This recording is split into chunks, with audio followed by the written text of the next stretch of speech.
এইবার ঢাকা থেকে আসার সময় দেখি 150 টাকায় গুলিস্তান রেনকোট বিক্রি করে। লইলাম রেনকোট, কিন্তু পরবর্তীতে মনে হয়েছে যে আসলে এই রেনকোটটা হুদাই লইলাম, আসলে এটা দরকার হইবে না কোনো কাজে। কিন্তু আজকে এত বৃষ্টি, এখন মনে হইতেছে আসলেই ঠিক ছিল কেনাটা। সারা রাত তো প্রচুর বৃষ্টি হয়েছে, একদম সব পানিতে ডুবে গেছে।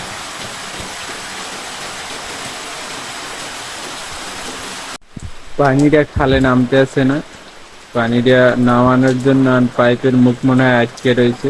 সারা রাত তো বৃষ্টি পড়ছে, আর পাইপের মুখটা ছাড়াই দেবো, দেখতেছি আসলে জন্মের পানি ফেলিয়ে পানি আসলে খালও বেড়ে গেছে, যে কারণে পানি নামতে আসে না। বুঝছিলাম যে পাইপের মুখ আটকে গেছে, কিন্তু পাইপের মুখ আটকে নাই, খালও বেড়ে গেছে।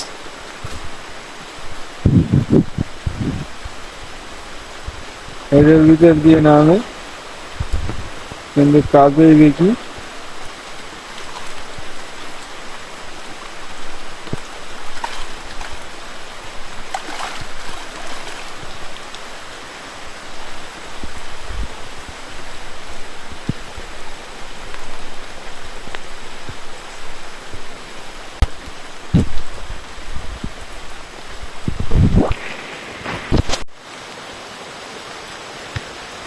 খালি পানি, চাইর সাইডে খালি পানি।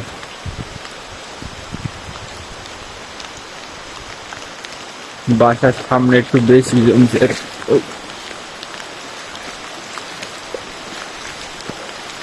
আসলে রেনকোটটা কিনে লস হয় নাই, আসলে এখন দেখতেছি খুব ভালোই কাজে লাগতে আছে রেনকোটটা। সব জায়গায় খালি পানি আর এত বৃষ্টি, এই বৃষ্টির মধ্যে আসলেই দরকার ছিল খুব। একদম বাসার সামনে পানিতে ভরে গেছে।